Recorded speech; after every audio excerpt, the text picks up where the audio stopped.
B.Ed third semester political science SEC skill enhancement course সংসদীয় কাৰ্যপ্ৰণালী আৰু অনুশীলন। এই কিতাপখনৰ চেপ্টাৰ 1 2025 ফাইনেল এক্সামৰ কাৰণে কোনকেইটা কুৱেশ্যন ইম্পৰ্টেণ্ট হয় তোমালোকক দেখাম। কোনকেইটা কুৱেশ্যন ফাইনেল এক্সামত আহিব।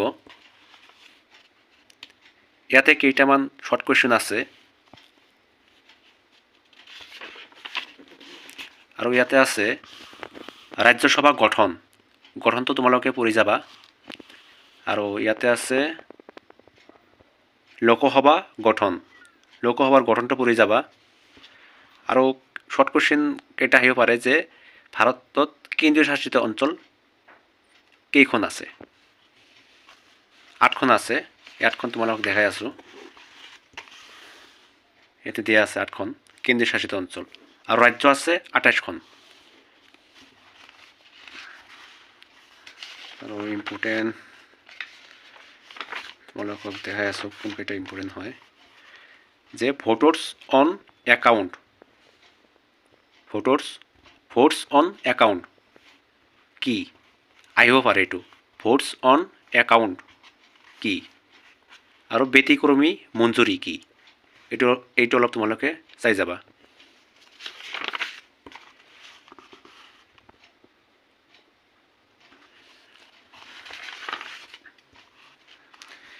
বিধায়কৰ প্ৰকাৰ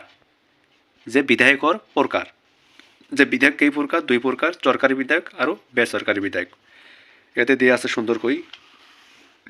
আৰু অৰ্থ সংক্ৰান্ত বিধায়ক আৰু বিত্ত বিধায়কৰ মাজত পাৰ্থক্য ইয়াতে সুন্দৰকৈ দিয়া আছে।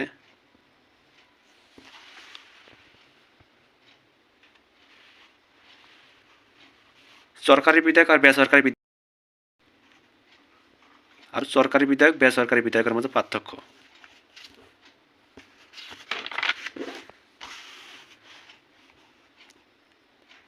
এইখিনিয়ে পাৰ্থক্য।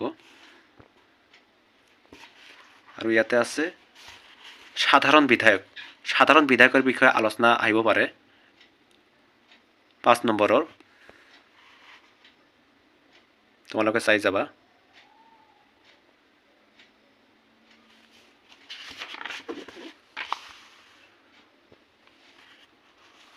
আৰু অৰ্থ সংক্ৰান্তীয় বিধায়কৰ আহিব পাৰে যে অৰ্থ সংক্ৰান্তীয় বিধায়কৰ বৈশিষ্ট্য আহিলে এইটো লিখিলে হ'ল। অৰ্থ সংক্ৰান্তীয় বিধায়কৰ বিষয়ে আলোচনা কৰা বা অৰ্থ সংক্ৰান্তীয় বিধায়কৰ বৈশিষ্ট্যবিলাক লিখা এইটো লিখিলে হৈ যাব এনচাৰ।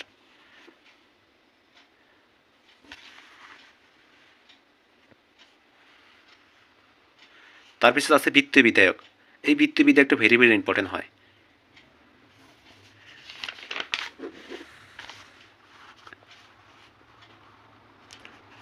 বিত্ত বিধায়কৰ বৈশিষ্ট্য দিয়া আছে।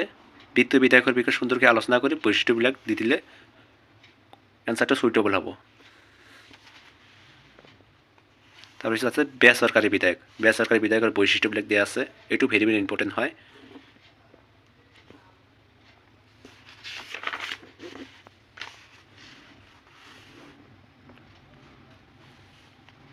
তাৰপিছত 1 নম্বৰৰ প্ৰশ্নবিলাক তোমালোকক দেখাম দিয়া আছে ইয়াতে।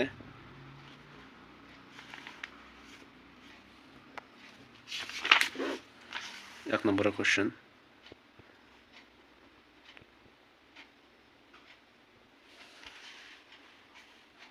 একেবাৰে সহজ। এবাৰ দেখিলে আৰু দেখিব নালাগে।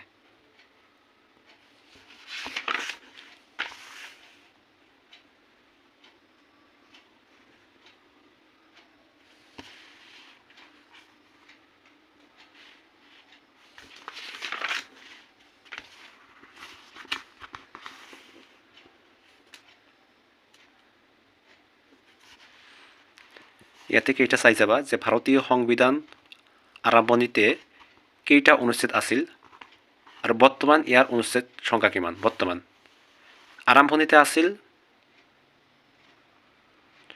22টা অধ্যায়, 9টা অনুসূচী আৰু 395টা অনুচ্ছেদ আছিল। আৰু বৰ্তমান আছে 25টা অধ্যায়, 12টা অনুসূচী, 448টা অনুচ্ছেদ আছে।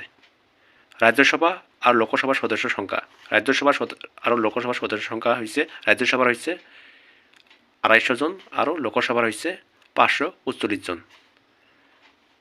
বৰ্তমান ভাৰতৰ কেইখন ৰাজ্য আছে আৰু কেইখন কেন্দ্ৰীয় শাসিত অঞ্চল আছে? ৰাজ্য আছে 28খন আৰু কেন্দ্ৰীয় শাসিত অঞ্চল আছে 8খন। আৰু 2019 চনৰ নতুনকৈ সৃষ্টি কৰা কেন্দ্ৰীয় শাসিত অঞ্চল দুটা কি কি? লাডাখ আৰু জম্মু কাশ্মীৰ। বিধায়ক কেই প্ৰকাৰ আৰু কি কি? 2 প্ৰকাৰ, চৰকাৰী বিধায়ক আৰু বেচৰকাৰী বিধায়ক। যে চৰকাৰী বিধায়ক কাক বোলে, বেচৰকাৰী বিধায়ক কাক বোলে? তাৰপিছত ইয়াতে আছে যে ভোটছ অন একাউণ্ট কি? ব্যতিক্ৰমী মঞ্জুৰি কি? বৃত্তীয় বিধায়কৰ বৈশিষ্ট্য দিয়া আছে। অৰ্থসংখ্যক বিধায়ক কাক বোলে?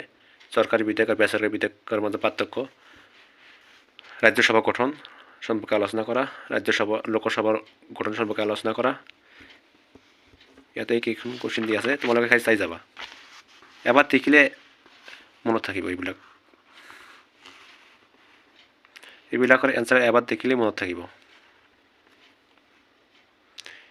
এই কেইখন আছিল ফাৰ্ষ্ট চেপ্টাৰৰ কুৱেশ্যন। তোমালোকে যদি চেনেলত নতুন আহি থাকা তেন্তে চেনেলখন ছাবস্ক্ৰাইব কৰি ল'বা।